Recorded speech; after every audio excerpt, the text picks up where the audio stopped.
today our agenda is not too heavy, but it is rules and regulations. Before we begin, I'd like to request for any bill introductions. Any bill introductions from committee? All right, there are no bill introductions, so we're going to go ahead and Gabby is going to provide a review. So let's take a moment and look at our review of rules and regulations. You should have received an email, but you also have it printed for you. So thank you very much, Holly, for making that happen. Good afternoon, committee. You should have a blue packet from me today. I will note this is a document we put together for the interim. So it covers changes in current regulation. Those are now old regulations. The middle on proposed, those are now the new regulations. And then the rightmost column summarizes Kansas statute. I'm going to go over the first 2 pages. The rest of the document just provides what I'm going to go over in more detail. We just put together table 1 as a summary. Starting with the first row, the first regulation change was just updating terms related to the accreditation process. The second is also related to accreditation. It sets out performance and quality criteria that a school must meet to be accredited by the State Board of Education. Specifically, the accreditation model was changed from quality performance accreditation to Kansas Education Systems accreditation.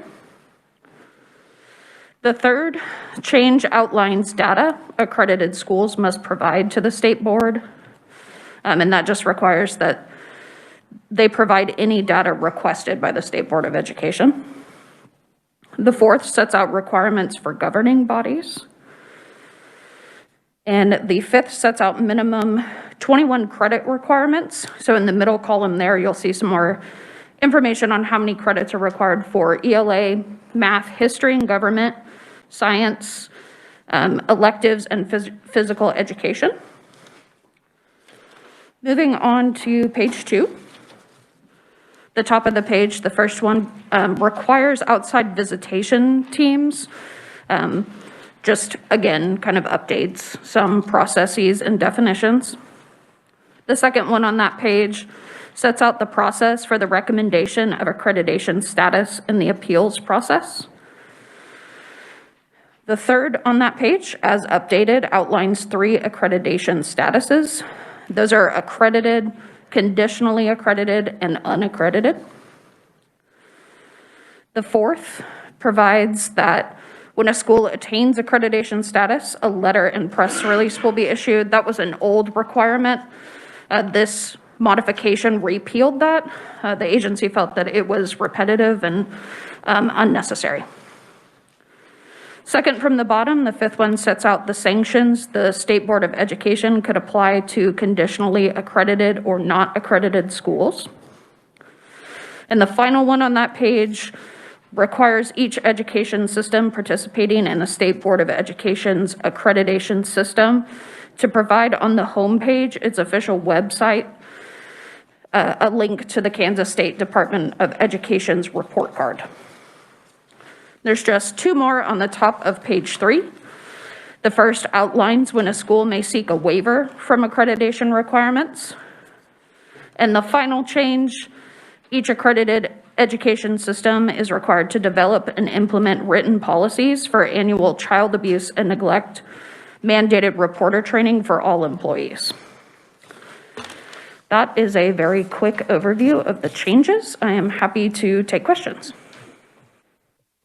Committee, are there any questions? Yes, Representative Thomas.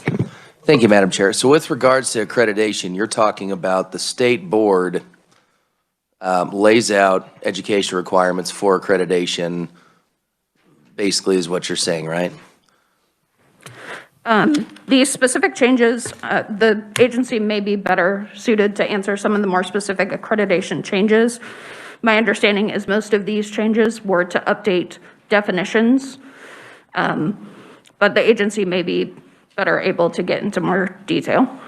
Okay, so, and the reason I ask is, so in Johnson County, there's a mandate. Johnson County mandates to the schools may or may not comply, but then there was a discussion of removal of accreditation. But the way I'm understanding it is accreditation has to do with whether or not they're following the State Board of Education's rules, right? So that's why I asked that. So I'm sort of trying to figure out whether or not accreditation being removed because of something the county did would have any bearing on the school district or their accreditation status.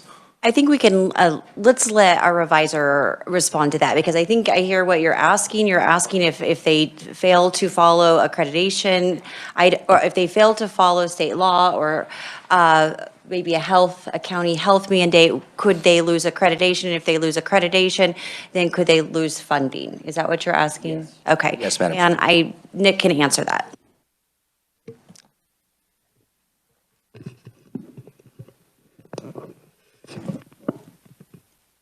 So under both, I presume under the quality performance accreditation system and under the new current KISA system, schools have to remain in good standing under the regulations, which means that they are complying with all laws and rules and regulations in Kansas and, of course, the rules and regulations set forth by the State Board of Education. And then that follow-up on, could they lose funding if they didn't follow accreditation?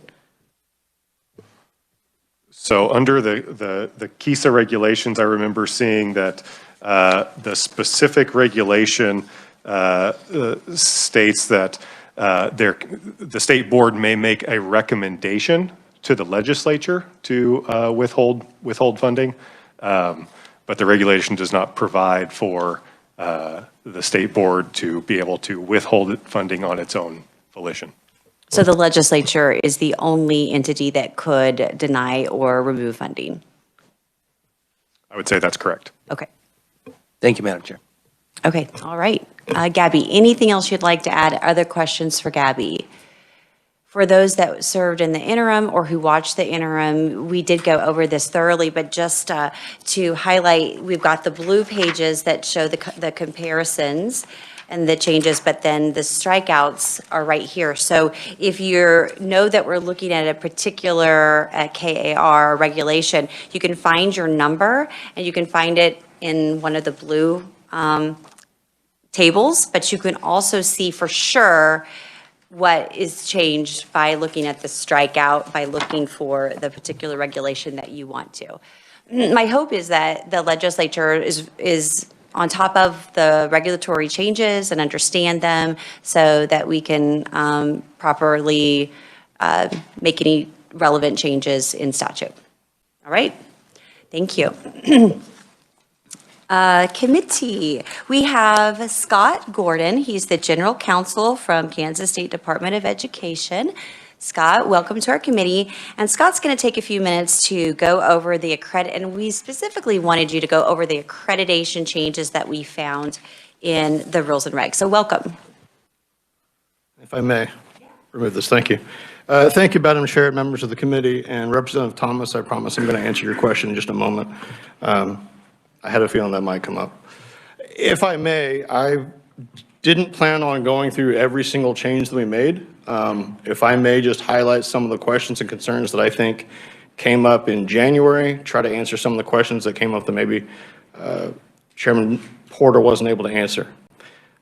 There are a few changes to the regulations that I know there were questions about, well, where exactly are you holding the schools accountable? And where are you holding the schools accountable for student performance?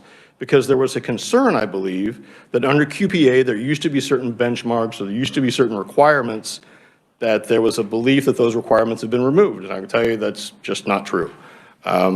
They may not be as easy to see up front, but I promise you they're there.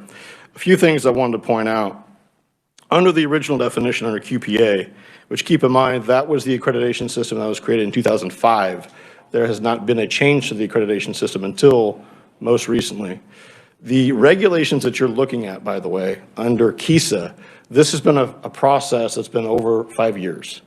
There's nothing within these regulations that is brand new that was sprung on the schools this most recent, last fall. They've known about this. They've been working under these new rules. It just took us a while to get it formally written into the regulations and adopted in the regulations. But starting with the definition of not accredited. If you look at the original definition of not accredited, it required a school to not be in compliance or to be missing their targets for 5 consecutive years. So the state board really had no authority to take any action against a school if they were not hitting targets or were not doing things appropriately for 4 years, and then maybe 1 year they got a little bit better, right? That has changed. Now, the accreditation status may be changed by the state board at any time if they find that the school district, or pardon me, the education system is not in compliance with state law, for example, or if they're not showing conclusive evidence of either student improvement or at least a method to make that improvement occur. So that was a significant change, I believe. And second is the specific criteria, the performance and quality criteria. This is outlined in 91, 31, 32. And if you have access to, and I emailed late this morning, kind of the strikeout version, if you will. So I'll probably just refer to those as the page numbers on that document. It might be easier to follow along. On page 8 for that white document, it's not the newest one that Holly gave you. The performance and quality criteria outlined 4 things. First of all, you have to meet the percentage prescribed by the State Board of Education of the students performing at or above the proficient Pause you level. for one moment. Was there testimony provided? So I did not provide any written testimony in advance. It's just the document that's being held up there. Okay. Which is literally just the strike through. No problem. Just wanted to make sure we were all on the correct page 8. Thank you. So you'll see there that students must show they have to meet a percentage that's prescribed by the state board, either at or above the proficient level on state assessments, or having an increased overall student achievement by a percentage, again, prescribed by the state board. So the regulation in 2005 was intentionally written to where that standard is what's going to be established by the State Board of Education. It's not written in the regulations, it never has been. The second criteria is having 95% or more of all students and 95% or more of each student subgroup must take the state assessment. That hasn't changed either. The new language is that in order to be an accredited education system, you must participate in the state assessment program. Fully participating in the state assessment program means following all of the rules that are established by the assessment team. And right now, that rule is the same. We still ask that schools or education systems, pardon me, I'm going to mix that up a lot and I apologize, that education systems are at least assessing 95% of the total population, as well as 95% of each student subgroup. That is a kind of a break number that was established by the federal government, and we haven't changed it. We still believe it's appropriate. The third requirement under QPA was you must have an attendance rate equal to or greater than that prescribed by the State Board of Education. Again, there's not a specific percentage rate that was ever written in regulation, and that hasn't changed. And then the fourth criteria under that is that for high schools, you must have a graduation rate equal to or greater than that, again, prescribed by the State Board of Education. I point all these out because I know that there may have been a belief that there were certain benchmarks that were written into the regulations or in statute, and I just want to explain they're not. They're intentionally not put in the regulations because the state board believes that there should be some level of, I don't want to say flexibility, but considering if you have a school district with a 60% graduation rate, I'm making up numbers, by the way. If you have a school district that in year 1 has a 60% graduation rate, but in year 3, they bump up to 75% graduation rate, that's a huge increase over a short amount of time. The state board wants to look at not only, okay, your numbers look good, but the state board also wants to know, how did you get there?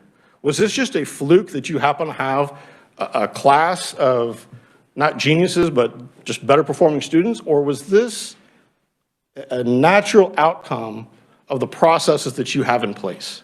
So those are the kinds of things, and that's the evidence that the state board looks at whenever they are determining the accreditation. So again, nothing has really changed as far as those specific requirements. We've just kind of renumbered them and placed them in other locations. Another requirement later on, and this is in sub C of 91, 31, 32, is that a requirement is that 100% of the teachers assigned to teach in those areas assessed by the state board or described as core academic subjects by the U.S. Department of Education must be properly licensed. They have to have a license by the state board, and 95% or more of all other faculty must be certified for the positions they hold. Those percentages are not in KSA because they don't need to be. We've created a specific requirement within KSA, and I will tell you, this is something that I pushed for, that in order to remain in good standing, you have to be in compliance with all applicable state and federal laws. There is a state statute that requires all teachers, or I should say, it prohibits an education system from paying someone as a teacher unless they are properly certified to teach that particular class. In other words, you can't hire someone and pay them to be your math teacher unless they are licensed and appropriately credentialed to teach math. That's essentially the goal there. So how does this apply to the old rule? Well, the old rule used to say 100% of the core classes, 95% of the non-core classes, whatever they may be. The new rule is the expectation, right, and the aspirational goal is that everyone is appropriately licensed. So you don't have to worry about, well, am I a core class? Am I not a core class?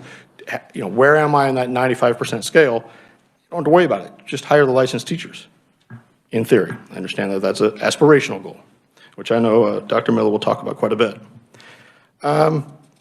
You know, we have changed specifically the definition of a successful Kansas high school graduate. I know you all have heard this definition several times, but if you haven't, there are specific requirements that the state board is looking for to determine if you have created a successful high school graduate. It's not just a matter of whether or not you get someone to walk across the stage and get the diploma. The requirements are they have to have the academic preparation, the cognitive preparation, the technical skills, the employability skills, and the civic engagement to be successful in post-secondary education. In post-secondary education, or the attainment of an industry-recognized certification or in the workplace without the need for remediation. And I will tell you, and I know that you've heard the presentations, you've seen them from Commissioner Watson quite often, where he talks about post-secondary success and looking at how well are our graduates doing 2 years after they leave a system. And that is really that's one thing that Commissioner Watson has as a priority. I know the State Board of Education also has that as a priority. That's why they adopted that definition of a successful high school graduate. There are a few provisions within QPA that were added to QPA later on, such as you have to have a Celebrate Freedom Week. That was a statutory creation, as well as the Suicide Awareness and Prevention Training. That was a statutory creation, the Jason Flatt Act that passed 5 or 6 years ago, I forget exactly when. Those references are no longer included in the accreditation regulations for the same reason I talked about before. Because they are already listed in statute, that's already a legal requirement of an education system, we felt there was no reason to repeat that again. The requirement is you will be in compliance with state law. That being state law, we don't need to repeat it. So those obligations have not gone away as a result of KSA. And finally, within the QPA regulations, we have mentioned that school systems, education systems, must provide appropriate educational opportunities so that students can meet the ROSE capacities, which were adopted formally by the legislature in response to the Gannon litigation. So education systems are still required, and I won't read all of the ROSE capacities unless somebody really wants me to, but that is absolutely an obligation. It was an obligation that was created by statute and an obligation that was followed by the State Board of Education and remains a pivotal part of accreditation. And with that, Madam Chair, if you'd like, I can answer the question that was already raised by Representative Thomas, or I can wait for any other questions you may I have. think our revisor already provided the answer. Did you have any comment regarding our revisor's answer? Yes. Okay, what would you like to add? It's close. For what it's worth, under QPA, there was actually no obligation to, in other words, there was no enforcement mechanism of many of the statutes. What comes to mind is the statute that says a school district may not hire a teacher or may not pay them to be a teacher unless they're appropriately credentialed. There was no enforcement of that. There's nothing we could do about it from the State Board of Education's point of view. Now we have the enforcement on that. If, and this is the answer we've given to school districts and given to superintendents, school districts are required to fully comply with applicable state and federal law. What we have shared with education systems is that if you have a lawfully issued order from county health commission or county commission, whatever it may be, then that has the weight of law, and that you should be following that law as an education system. I'm going to say theoretically because this never happened, and I don't know what the State Board of Education's position would be if it ever came as a recommendation. And I'm assuming you're referring to several of the recent mask mandates that have been adopted by Johnson County and other counties. What we have explained is you have a lawful order that says you have to mask up in buildings. There is no, I'm not aware of any leeway or any basis by which a state or a local education system, there's no waiver of that, right? There's no grounds to be exempt that we're aware of. If there was a finding that a school education system was in violation of a county health mandate, that finding could be shared with the accreditation team, and the accreditation team would consider whether or not to make a change to the accreditation status of an education system. If the State Board of Education found, you know what, that is sufficient, that you are not in compliance, you are not in good standing, you are not eligible to receive any level of accreditation, then certainly there are measures that could be taken. And yes, the most extreme step would be a recommendation for the legislature to withhold funding. There is no law that I know of that requires school districts to be accredited in order to receive their funding. So I think the clearest response is they could make a recommendation, but they cannot remove funding, period. That's correct. Okay, and I think that there was confusion on that. And so I think we just want to be, our schools to understand that the funding and accreditation aren't necessarily paired. They are not paired, actually. Okay. All right, questions, committee? Yes, Representative Thomas. Well, and I appreciate that. Thank you so much for that clarification. Two separate occasions, actually, and I think this presentation might need to actually go to the Johnson County Board, because on two separate occasions, the county attorney said the schools can still make the decision not to follow the mandate. So that's where I know I personally, as someone who pays attention to all this stuff, gets a little bit confused, but I think the average citizen would as well, because they literally said the school districts can still choose to do what they want. So I think any average citizen would kind of look at that and be like, so the school can opt out. So I think personally, this may be a conversation that needs to be had with some of the counties, because the mixed messages are confusing a lot of folks. So, but I appreciate your clarification, and thank you obviously for coming. If I may, if you ask 20 different attorneys what the law is, you're going to get at least 18 different opinions. Again, if the county finds that a school is exempt from their order, then there wouldn't be a finding that the school is in violation of the law, so there wouldn't be an accreditation issue. Okay, other questions? Representative Estes. Thank you. All right. Our page 6 was our page 8 was something that was completely struck out. So I had a hard time following you. So pardon that I may ask you some things that you've already said. You're saying that what was the phrase?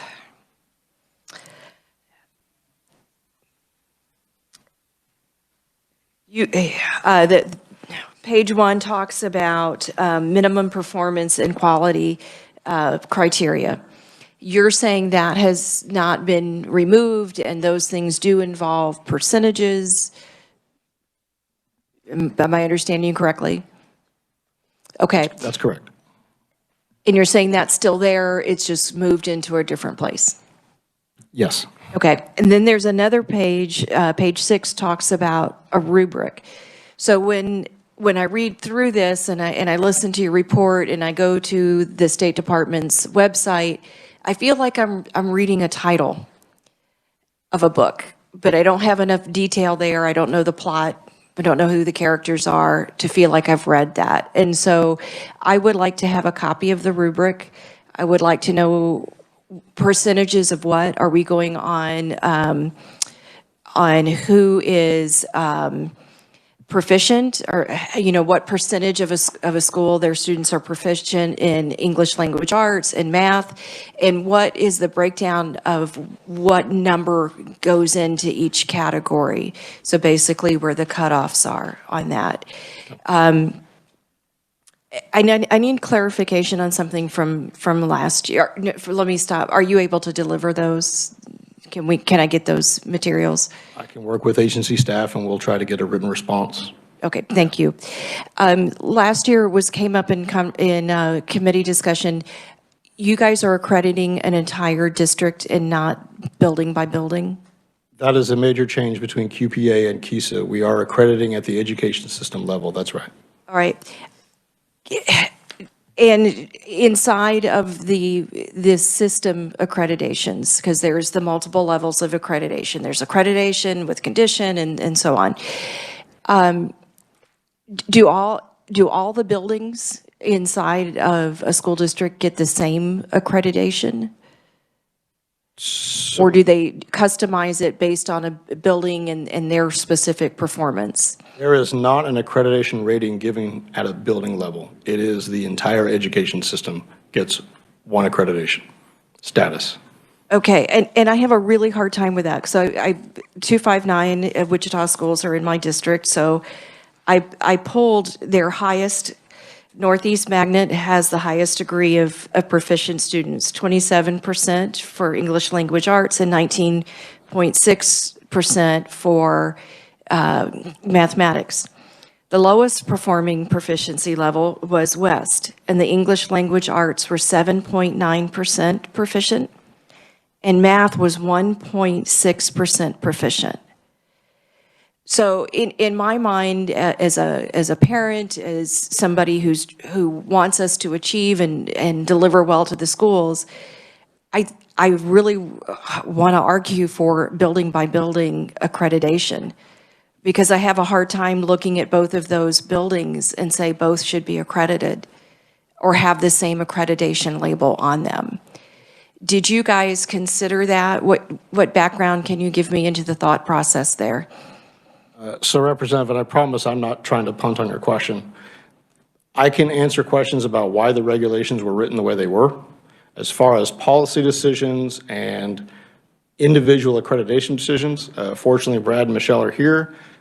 I can ask them to answer your individual questions. I don't have a good answer. I can think of an answer, but I think they are probably better posed to answer that particular question. And Madam Chair, if you'd like me to do. Well, I was going to say, you don't have to make up any answers. Okay, thank you. I don't know is good, and I will get you that answer is great. I don't know, and I will get you that answer. Well, what we can do, committee, for those answers that are not able, we're not able to get the complete answer, or it's too long to go into for the committee, because there's probably a lot of questions, take this document that you'll find in your folder, and it is a list of concerns that were put together by the chairs from the interim, and you can add, and I did that on mine, I added your concern on here, that it's not school accredited, it's district accredited, and we can hope to get maybe a written response on that, or if we have an opportunity, we'll circle back. Does that sound good? I would love for us to circle back, because I also have questions on how they define, and I would like specific, detailed, and data on. They define the successful Kansas high school graduate means a high school graduate who has the academic preparation. How are they determining that? That means a lot to me. So when we get to items that are changed, let's first hit those that are specifically changed. What did you change them to? Why did you change them? And then regarding items such as the one that you mentioned, what is that definition for that? If it's a change from last year, then that's really relevant. Let's just pop around the room and get general questions, and then come back to you, Representative Estes. It sounds like you have a list of other questions that you'd like to ask. And so we want to give the committee as much time as possible. Thank you. All right, so we have Representative Hoffman. Thank you, Madam Chair. I wanted to go back to the teacher certification issue. And I guess remind me, I thought, I remembered that we had changed the law in allowing more leeway, I guess, in teachers to be able to teach. So if you had like a banker that you wanted to teach finance or something like that, that you could do that. And so I guess I'm kind of, the way you're saying it, that isn't allowed. So that's what I was wanting to understand a little bit better. Sure, thank you. So, yes, there have been changes that the legislature made in the past couple of years in response to the pandemic. Is that what you're referring to, or was it, okay. No, it was in the past, a couple of years ago, maybe. There have been different ways. There are several pathways to get a teaching license. So even if it is someone, a tradesman or a tradesperson that teaches a specific class, welding comes to mind, that's the most common example. If you have somebody that's done it for 30 years, you want them to teach the high school welding class, you don't have somebody else in the area, how do we do that? That individual can still be issued a license by the state board. It won't be the traditional track of going through a teacher prep program and getting a college degree in education. But there's still a credential that's issued by the State Board of Education for the circumstance that you're referring to. Okay, so I guess what instance would you have a teacher then that's teaching that doesn't have that then? A substitute that's been there too long or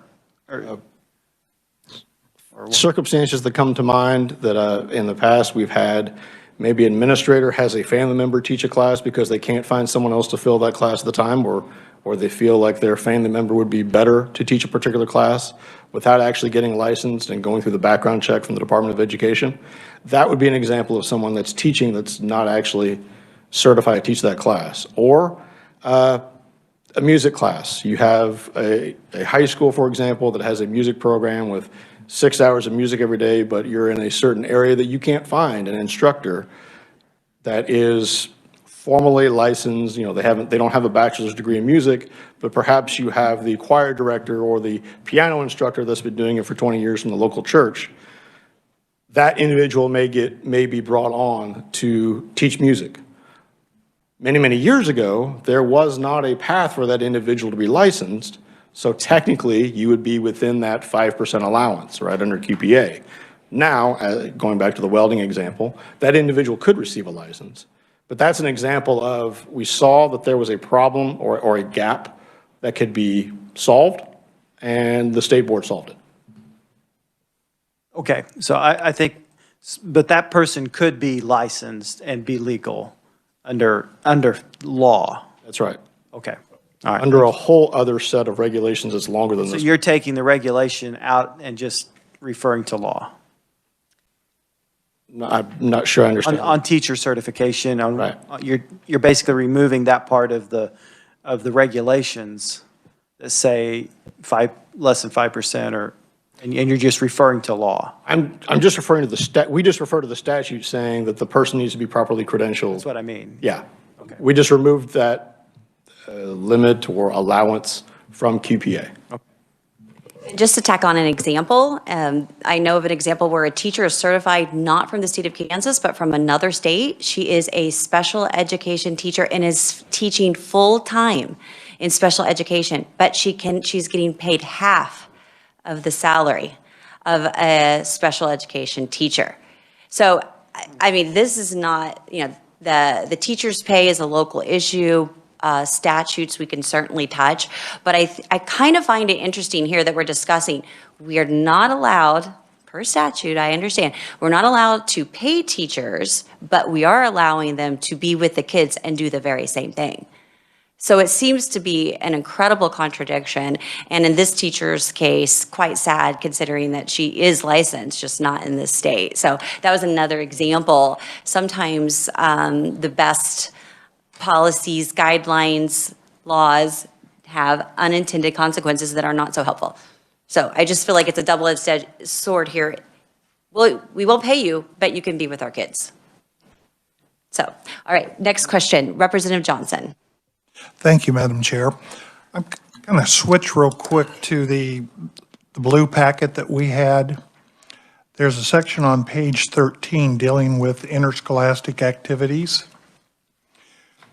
that talks that any governing body may join the Kansas State High School Activities Association and participate under its rules. Each governing body that does not join that association shall comply with the guidelines for interscholastic athletics adopted by the state board. I don't know what the state board policies are. How could I reference that? Where can I look for that? I can send you the link, or I can tell you the very easy answer is KSHA. The state board says follow the rules established by KSHA. Okay.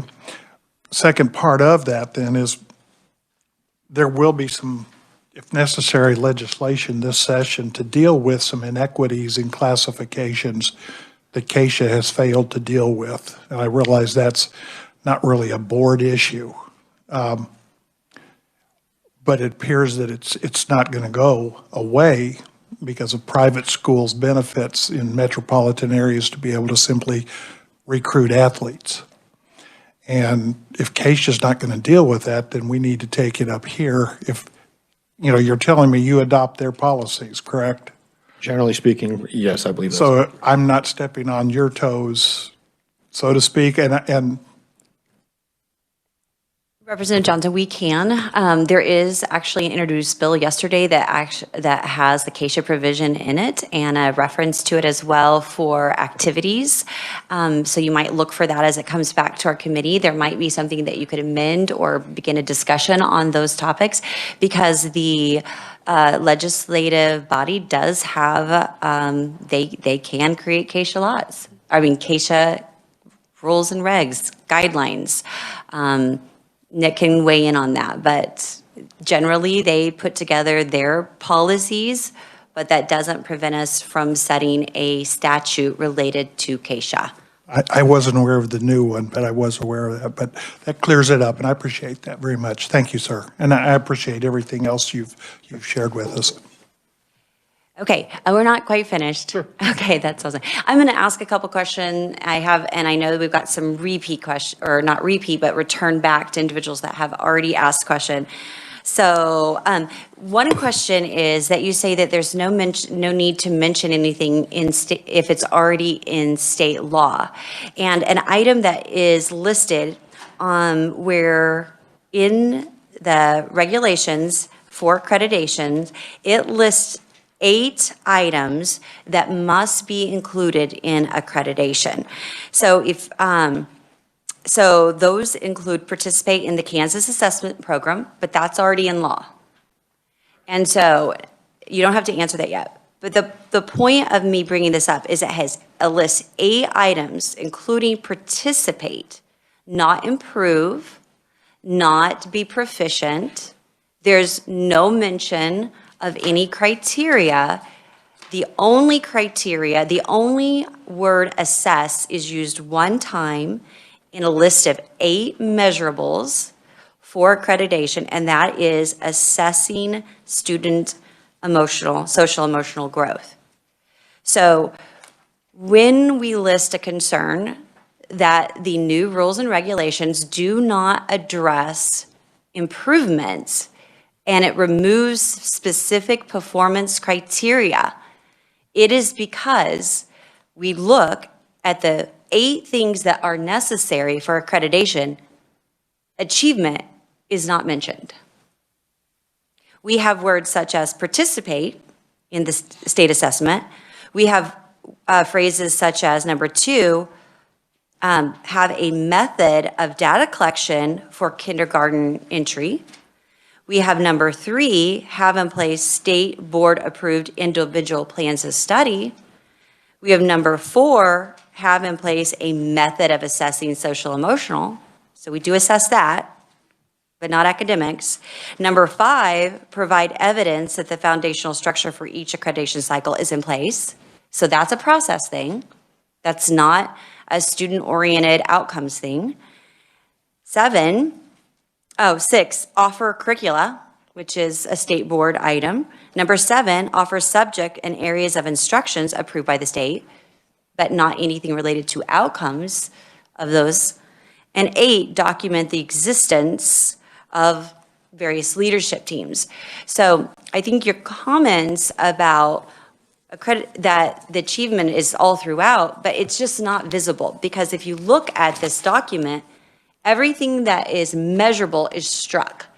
Even things that don't have to be specifically quality performance. Meaning, if I ask a student and I want to evaluate my students, I can give individual plans of study, but for the most part, I'm going to have an expectation, a clear expectation. Everybody's going to have to perform, and I'm going to be able to measure it, and I'm going to be able to compare.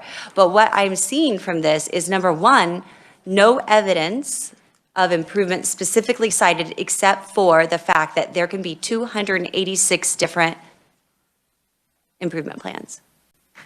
Nothing specific. And I don't think you're going to be able to answer that because that's a policy question, but that is a huge concern in terms of what is actually presented in rules and regs. You can comment for sure, but I know it's a Sure. policy question. Well, it's actually in the regulation if you look to the definition of accredited, which is on page 2 of the document that I shared with you. The definition of accredited means the status assigned to an education system that meets the following conditions established by the state board. One, you have to be in good standing. We've talked about that. And the education system provides conclusive evidence of improvement in student performance. It also says the education system provides conclusive evidence of a process of continuous improvement. So what you're referring to is a small part of how you show that evidence of improvement. But at the end of the day, if you're not showing evidence of either actual evidence of improvement or at least a means by which you can get better, you're not going to be fully accredited. Thank you, sir, for pointing that out. And actually, it's listed on here, conclusive evidence. We don't really know what that means. That's going to be subject to the ARC team. And it's 286 different ways to improve. So I don't know for sure if you've moved your kids. I don't know unless I were to ask for an open record for my school district. How am I going to know? A, how am I going to know what their plan is? B, how am I going to know if they improved? C, how am I going to be able to compare it with other schools in my area? So you'll recall the accountability report that you all required of us? Assessment. That is assessment. It does include other items in there, but it doesn't speak directly to accreditation. So is that what you mean? You asked the question, how can you, as a parent or anybody, find out how well a school district is performing? That's one measure that is that, and the agency or the report card for every school district is updated all the time. So there are means by which parents or the public can see how the school district is performing. Okay, so I'm going to leave it there with you because, again, it's a policy question, but to point number 1, there's removal of all performance criteria that are specific, such as testing, reporting of subgroups as required and specified in minimum expectations. Yes, they are in the data bank because the legislature requires it to be in the data bank.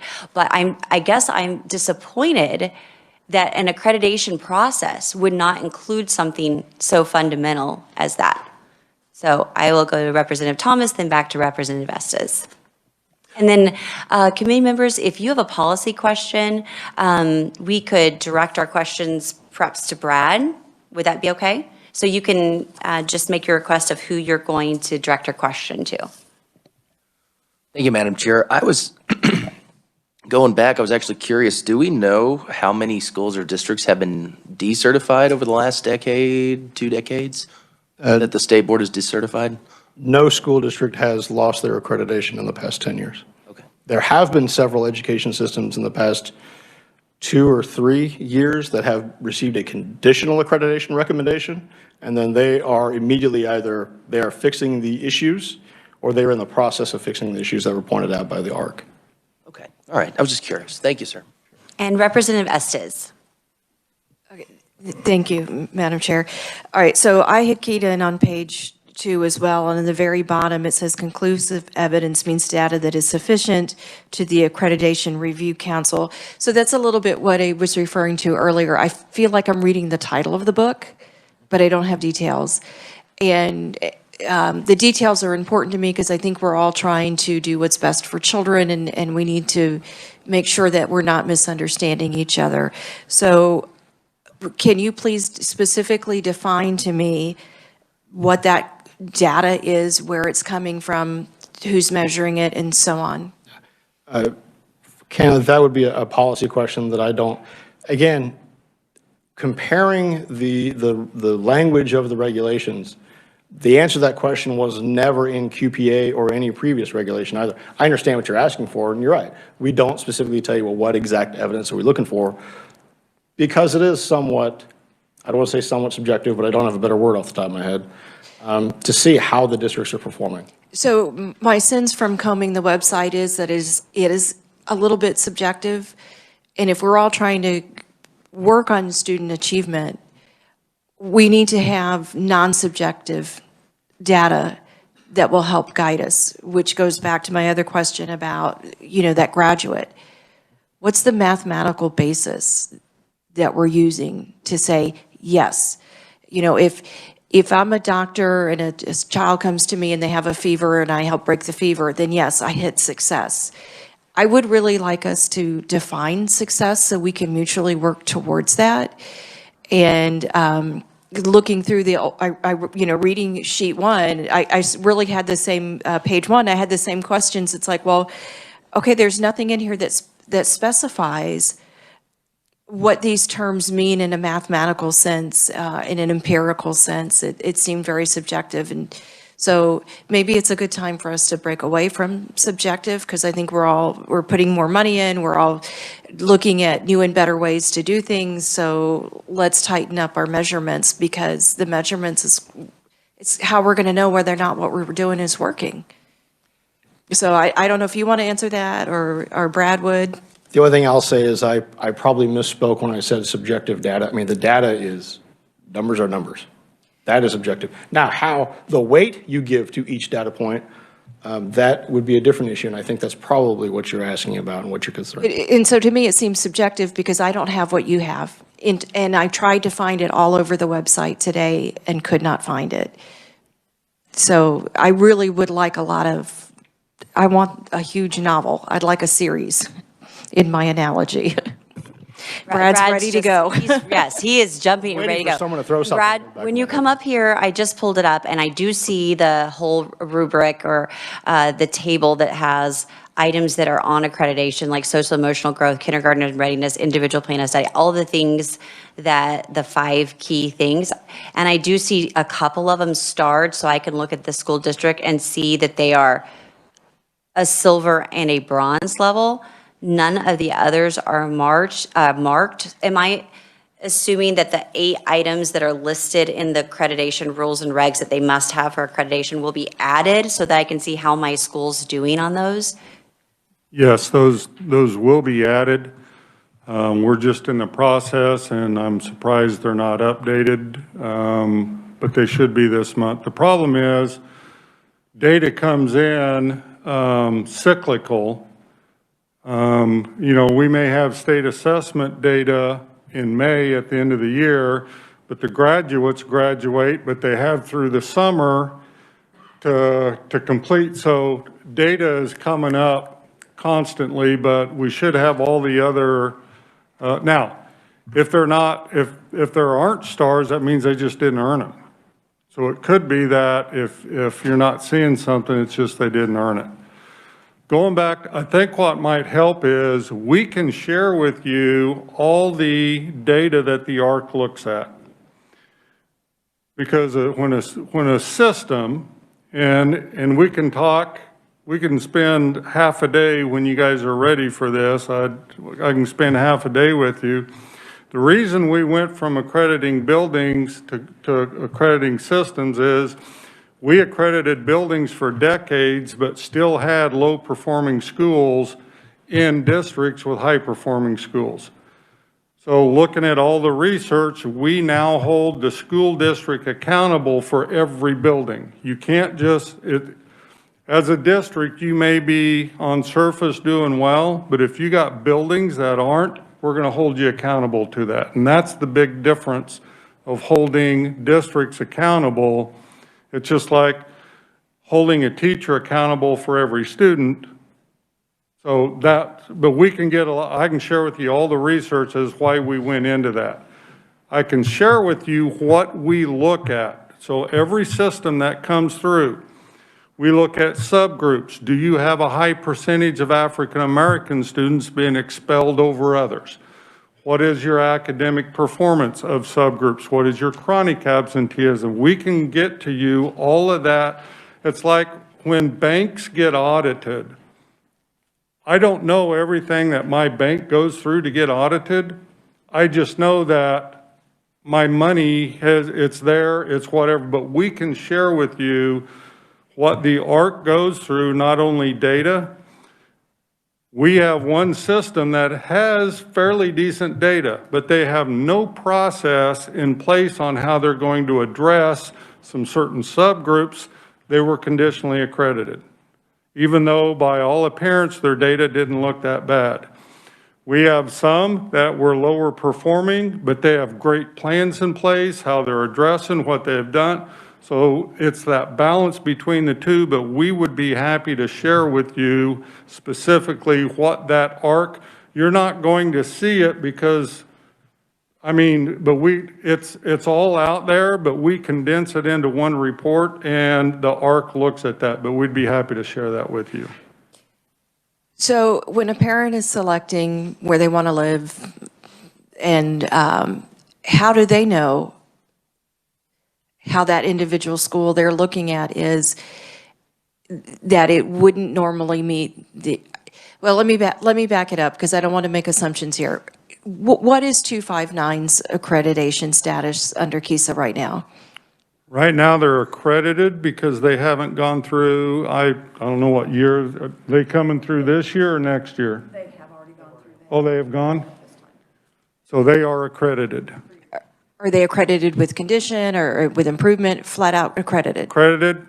So a school system that has a school that has a school building that has a 1-point-something% proficiency in math is part of a school system that's flat out, okay, you're good, you're accredited? I might, what year are you looking at? Because I don't know of any building that only has 1% of their kids at levels 3 or 4, unless during the pandemic, they were just not able because of remote to get those buildings. I don't know, I would have to look at that.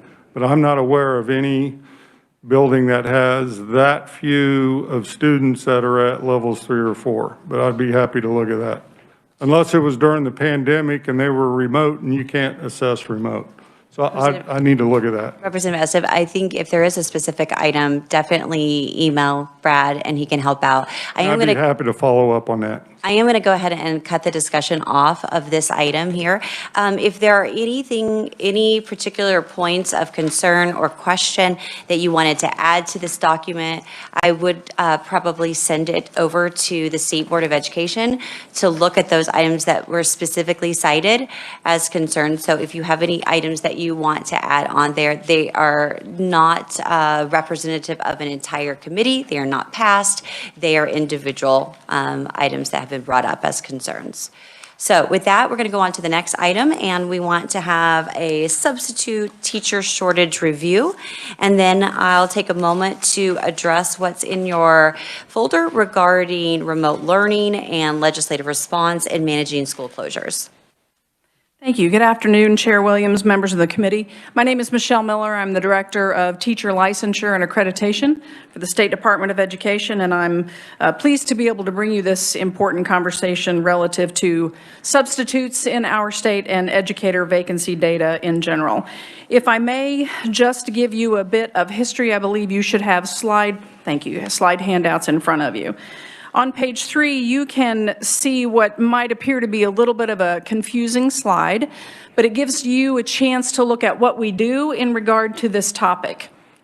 Each year in October, our office goes before the state board to report vacancy data from each of our accredited systems in Kansas, both public and private. They have 2 opportunities throughout a school year to report this data. In the fall and again in the spring to account for any hirings that they were able to make from fall to spring. you can see that there are 5 areas that continue to be major focus for us as areas of top vacancy. Special education in October, when we went before the board, we were able to tell the board, based on what each system reported to us, that there were 157 vacancies at that time. And then another opportunity in the spring indicated that there continued to be vacancies, and that number went to 269. This would account for other positions where a teacher left, a retirement, et cetera.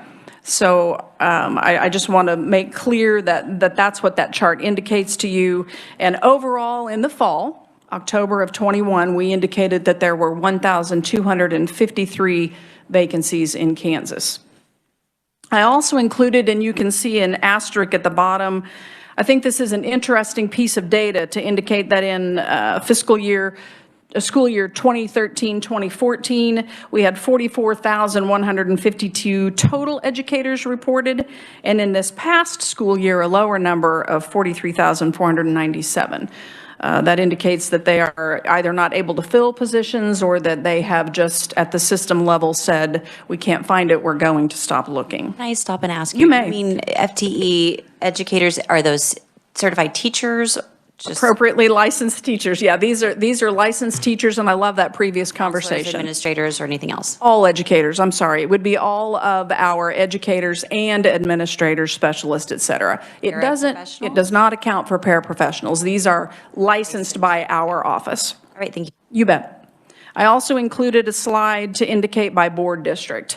And not surprisingly, my home side of the state, Western Kansas, struggles the most filling their vacancies. So you can see that evidenced as well.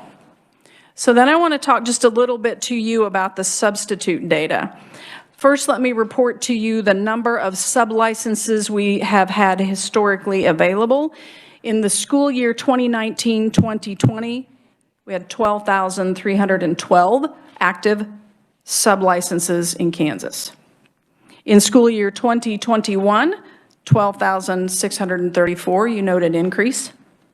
This particular school year, 21-22, we have 14,067 active sublicenses. I will tell you anecdotally, that's still not enough. It is an answer to a call that I believe school districts, you all, our office put out to any community member willing to go serve in a classroom. Please apply. We need your service. So you can see that we did have an increase in those numbers of applications. To address specifically more fully the issue of not enough subs, between Christmas and New Year, as directed by the state board at their December meeting, we were asked in our office to develop some immediate relief. So we asked our superintendents 2 questions, 2 very quick questions, and they responded rapidly, immediately, and I'm pleased that they did so. That was a time for them to take a holiday, and they responded immediately to the survey. In general, are you experiencing a shortage of appropriately licensed substitutes? Overwhelmingly, 97% of our system said we are experiencing that. So then we said, if we were to relax requirements and open up another opportunity, would that be helpful to you? And again, they said 95% of those systems said, yes, please help, do what you can. So we are exploring some options to increase that pool of substitute licenses. We have offered many ways for a community member, PTA mom, a carpool person, someone who's at home with his children to be able to come in and alleviate our current teachers. For example, if a teacher needs to go to the dentist at 2 o'clock on Thursday, there's not a sub available. And instead of having to cover classrooms, we've opened up some other license opportunities to support our current teaching staff so that they will stay in our profession and not get frustrated. But I will tell you, ultimately, the goal is for us to explore some high-quality options to continue to cover classrooms in Kansas. And we want and desire an appropriately licensed teacher for every student in Kansas, but you can see that that is a bit of a struggle, one that we continue to face and will continue to address. And with that, very short and sweet, I'm happy to answer any questions you may have. Questions for Michelle? Yes, Representative. Thank you, Madam Chair. I've been looking into an issue that has been brought to my attention, and I'm not sure how many individuals this impacts, but considering we're at all hands on deck, I wondered if you could provide some information.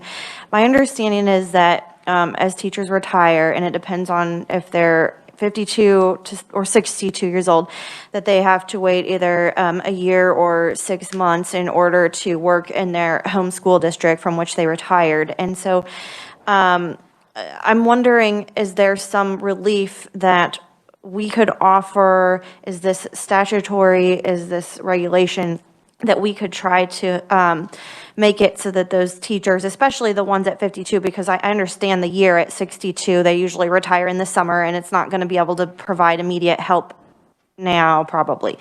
But for the 6 months, could we tap into those teachers who may not be as interested in commuting out of their home district? I can make one point, and then I might have to call on my friend Dr. Nine-Swander to answer those CAPERS level types of questions. It's those requirements that you're referencing. If we were to use every licensed teacher in Kansas, we wouldn't have a shortage. We have a high enough number of licenses in Kansas that include those retired teachers. We could cover every classroom appropriately. The CAPERS piece, though, is it appropriate for me to ask? Yeah. Can you address that one? Yeah, so we were just kind of whispering up here that it's the capers is the reason, but yes, go ahead. And Craig, welcome. Thank you, Madam Chair. Yes, that's CAPERS regulations, and the specifics, I think I can get correct. If an individual retires prior to age 62, then there is a 6-month waiting period before you can return to another CAPERS position. Doesn't matter which district, another CAPERS covered position. If you retire after age 62, then it's a 60-day waiting period. The reasons for the waiting period would be better addressed by Alan Conroy, but I believe it has to do with IRS regulations, that if you can just retire and come right back to work, is that really a retirement system?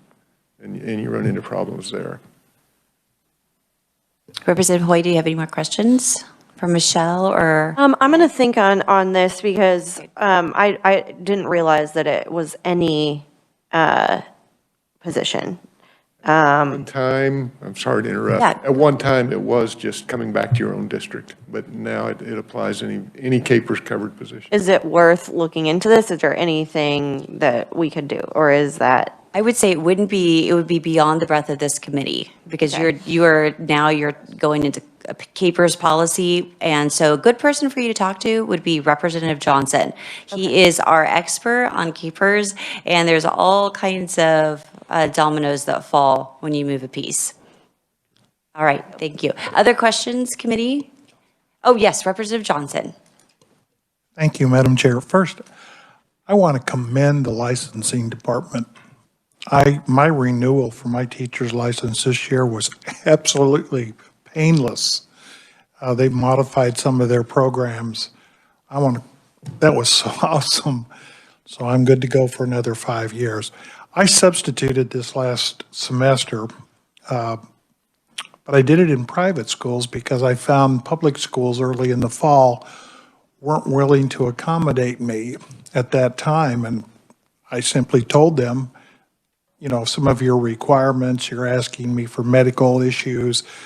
I'm not going to comply with that. And so they have made part of this, and I'm talking individual districts, have made things harder on themselves. The second thing that I'm very familiar with is that with paras, most of the paras that are in our districts are in compliance with the current temporary 60 hours.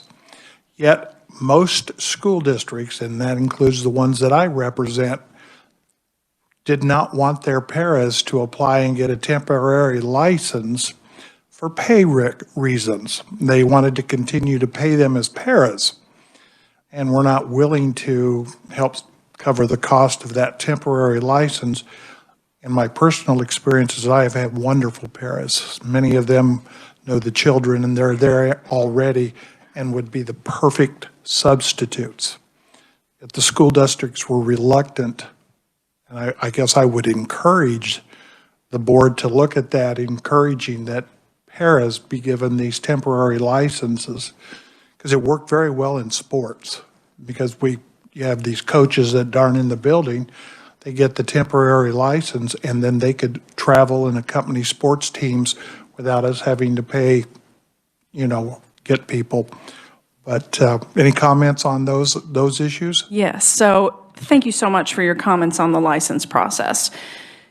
We have found that through a great effort in our office, we have done a wonderful job expediting some of those license processes, and I appreciate the public comment about that. My team has done a great job, as well as our internal IT teams. The other comment I would make on the paraprofessionals getting those substitute licenses, we have learned there are some concerns about that. There is another option that the state board unanimously approved for candidates to obtain a temporary emergency authorized license to step into a classroom to fill the example I gave you earlier, very short term. It will expire June 1st.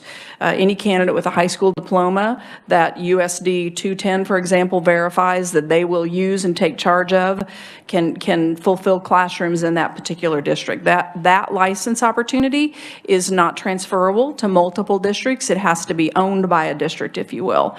Pay is always a local decision, and I have heard anecdotally of many of those situations, and I do understand that issue. Thank you for... Just one comment with that. The average pay for a substitute is more than what these legislators sitting at this table received. It's $11 more in my district. So, yeah. Not a lot. Yeah. Thank you so much. And again, I really do compliment the improvements.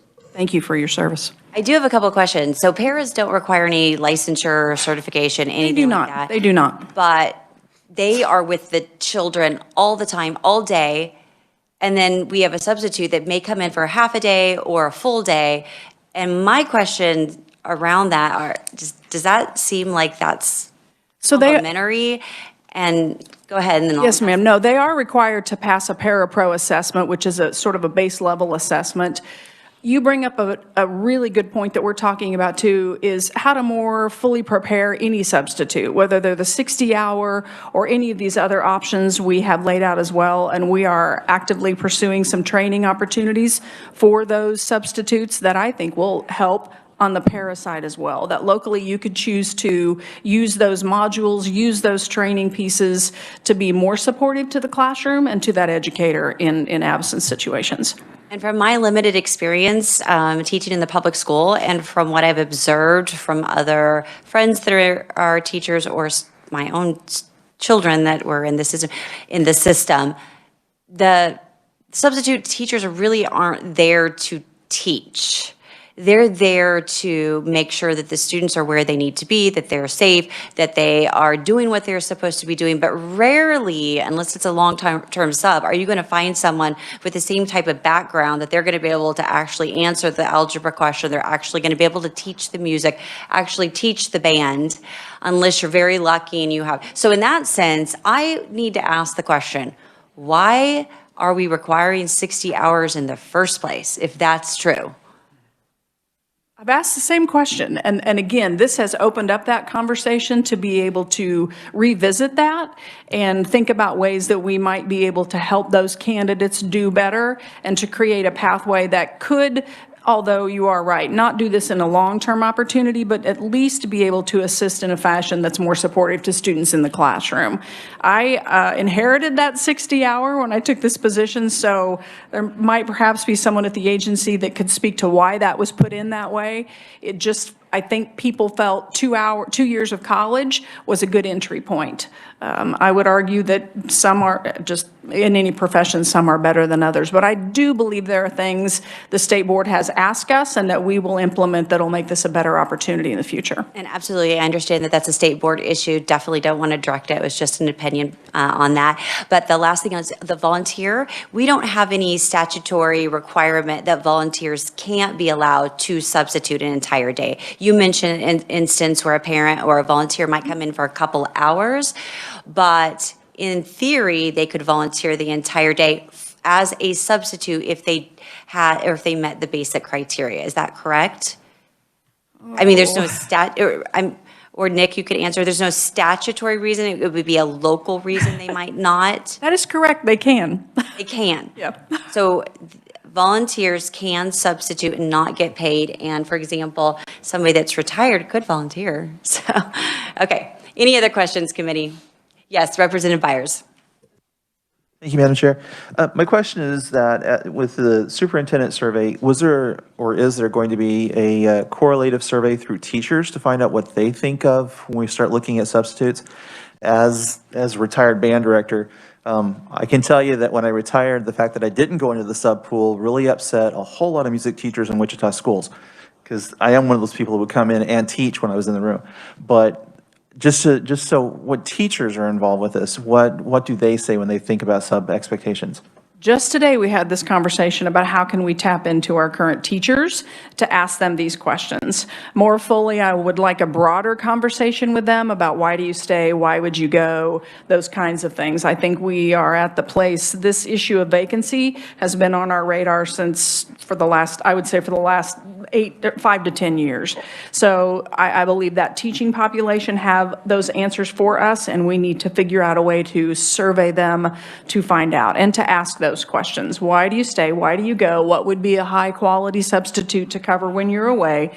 And how can we more fully develop policies and procedures, statutes, regulations to support that opportunity? I appreciate you answering that, because, we know that in like the law profession, lawyers help determine who's going to become a lawyer. Physicians help determine who's going to become a doctor. And so when we're talking about educators, we're looking at substitutes or even just licensure in general, I think that, having the teachers who are in the classroom giving that voice to help decide that is a way of validating the profession. And I appreciate your answer. They do have that voice on our standards board for how a teacher is prepared, but we don't have a voice for substitutes, and I think there's a way to develop that process. Representative Byers, I think that's a great idea, because I'm actually curious what teachers would say about my question about the 60 hours. They might want somebody that just sings in the choir that's really good, or that loves kids, and they just may not have 60 hours, and they may never get 60 hours. It could be my grandmother, So that is a great thing. That'll be interesting. If you do that, if you could share it with some of our members, that would be wonderful. Committee, if there aren't any other questions over this, thank you, Michelle. I will just close by going over managing school closures. You have that in your packet, and I have been getting a lot of media requests regarding school closures, and I just wanted to go ahead and list those for you. Our schools have more flexibility today than they did pre-pandemic, and that's because they have the option of 40 hours of remote schooling that they can use, which is approximately 6 days, that they wouldn't have had pre-pandemic. So though they cannot close an entire school down, or they cannot close an entire district down and go beyond the 40 hours, they can at least take 6 days. If a school district does need to close because of teacher shortage, then they have that option of doing that temporarily and then making those 1,116 hours up, or any portion of that up. And then they are completely compliant. If you have any questions about this sheet, I just wanted to provide it to you. If media asks you, then now you have some answers that will hopefully, you'll be able to respond. The other thing I would just remind committee members, the only way to go beyond 40 hours is if you have property damage. So if there were a tornado or a flood, something that happened to your community, you could remote. Or you could request a waiver, which would mean that you do not even have to make up those hours. So all that's in your packet. If there are no questions from the committee, I will note that we have no meeting scheduled tomorrow. We do have a panel ready for us. It's critical pedagogy on Monday. We have social emotional learning on Tuesday, and then we're going to be really busy with bills. So if you have a bill you'd like to introduce, please bring it to us and we'll get to it. All right, thank you, committee. We are adjourned.